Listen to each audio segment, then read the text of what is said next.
surgeons. Doctor, can you give us an age range of people you treated? Absolutely. So the age range ranged from about 8 years old was our youngest patient, up to 85 years old. How many children?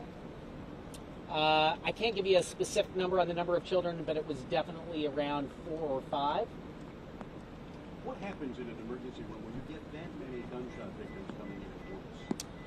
Well, we immediately have to make space for all these patients to come in, and hence why I commented before how we use some internal processes to mobilize resources. Our wonderful surgical and trauma staff were immediately alerted through emergency messaging that we had a number of patients that were going to need emergency medical services and their evaluation. On top of that, many other emergency physicians, pediatricians, internists, surgeons, trauma surgeons, anesthesiologists, and others were also notified and mobilized to help take care of the number of patients that were coming in. Your staff looks, of course, shaken up. What is this like? You have to do with such mass casualty trauma. Well, I think, listen, there's been a lot of different events that have happened in the United States, and this obviously now has hit very close to home. It is a little surreal to have to take care of an event such as this, but all of us have gone through extensive training. We go through a number of different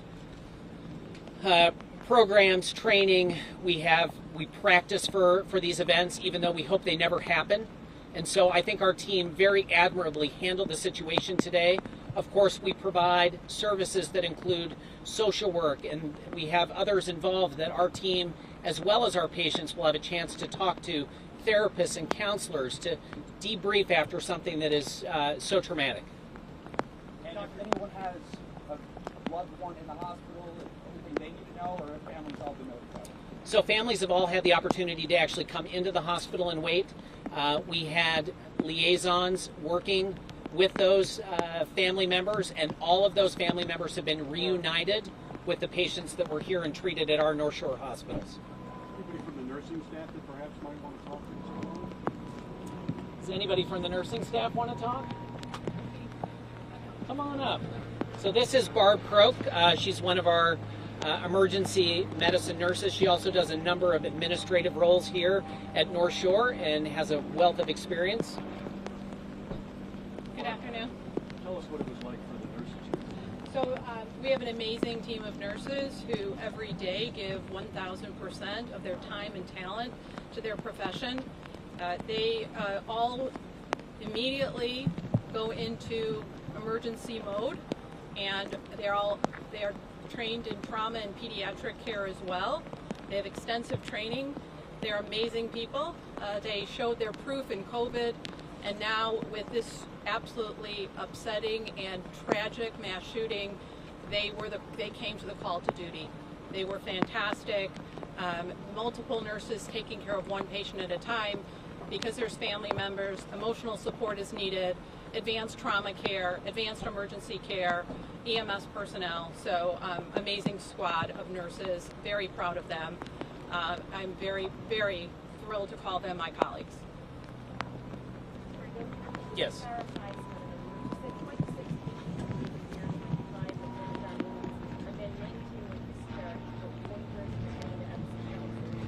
Yeah, so actually we had two patients that were transferred to Evanston, one of them to get further neurosurgical care. One of them was also a pediatric patient, and so our inpatient pediatric unit is over at Evanston Hospital. We had another patient who was transferred over to Skokie Hospital, which is our orthopedic specialty hospital, and another patient who was transferred down to Comer Children's Hospital after getting some emergency surgery. I would also like to add that our nursing staff were phenomenal, but the gentlemen that stand behind me here and ladies that stand behind me provided amazing emergency surgical and orthopedic care. With me is Dr. Talamonte and Dr. Andy Agos, who helps run our trauma surgery program, and the response that they made, the time in which they arrived to help support and take care of these patients was absolutely phenomenal. Dr. Talamonte, can we speak to you for just a moment? Sure. You were off-site when the initial call came in. Yes, sir. Tell me what happened. I got a text message that there had been a mass shooting in Highland Park, and could I call Highland Park Hospital? which I did, and talked to the chief of surgery there, John Lynn, who was actually out of town but got the first call. And when I heard that there was a mass shooting, I made sure that we had our full trauma team mobilized. They already were here. All the trauma surgeons came in, even the ones that weren't on call this weekend. So they had already come to Highland Park. And as Dr. Temple said, some of those patients were stabilized and transferred to Evanston. There was one patient who underwent exploratory surgery at Evanston for a gunshot wound, and that patient was being operated on by the trauma surgeons there. And then there was a child who was shot and injured here that was too unstable to transfer, so the trauma surgeons and the anesthesiologists and the nurses, all of whom did an extraordinary job, really nothing short of heroic. They stabilized that patient, repaired the injuries that needed to be repaired, and that child is now en route to the University of Chicago by helicopter to the Children's Hospital at the University of Chicago. So two patients that have been operated on thus far. There are other patients with soft tissue injuries and orthopedic injuries that will require some surgery, but not in terms of loss of life or limb. Those patients have been taken care of and are stabilized. And one's transferred, one's down at Evanston. I'm sorry? So actually currently there are only 2 patients who are still here that are admitted to the hospital for further care and treatment.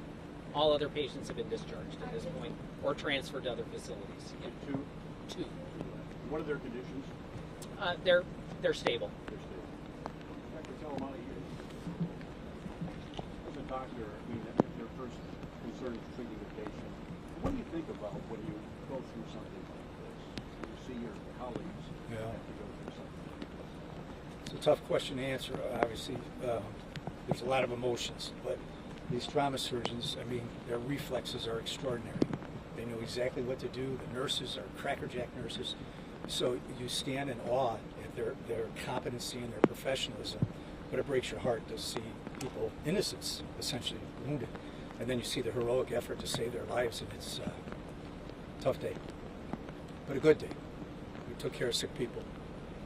Our doctors and our nurses did a great job. Any stories you can think of about something a patient may have said to you while you were treating them or advising them? I was really up in the operating room most of the time. The young doctors, the emergency room doctors, I think they encountered the blunt of the emotions of the families. And again, credit to them. Credit to them. Doctor, how do you train for an event like this, an event that most often doesn't happen? Yeah, that's a great question. You train. You have the reflexes. You have the system of care. Remember, one doctor can only take care of one patient at a time. But when you see these kind of mass casualties, the system has to respond, and those reflexes have to be exercised. They have to be tested, and the system responded appropriately. The blood bank, the emergency room, the radiology department, the anesthesiology department. Everybody came to either Highland Park or Evanston. So we had a sufficient number of doctors, nurses, anesthesiologists, blood bank people to take care of these patients. But the system has to have those quick reflexes, and you have to practice that, and you have to prepare for that. That doesn't happen by accident. Thank you. Thank you very much. Any last questions? Can you just go over the numbers one last time? Yeah, so Highland Park Hospital had a total of 26 patients that arrived either by ambulance or by private vehicle. 6 patients were taken to Evanston Hospital, and 4 patients were taken to Glenbrook Hospital. There were also additional patients that were taken to other hospitals that are not part of the North Shore system, particularly Lake Forest Hospital. We have 2 patients here in stable condition. We have 2 patients that are currently admitted in stable condition, correct? And you said of the pediatrics, one was taken to Evanston and another to Comer? Correct. So one pediatric patient was transferred over to be admitted at Evanston Hospital, and the other one was taken via helicopter down to the University of Chicago Comer Hospital. Thank you. All right. Thank you, guys. Could you get your name again, doctor? I'll take the name tag. Rick and Temple? Yes. His His name is Mark Talamonti. Talamonti? Yeah. Talamonti. Great, thank you. Yep. Dr. Reddington? Yes. Yep. Dr. What?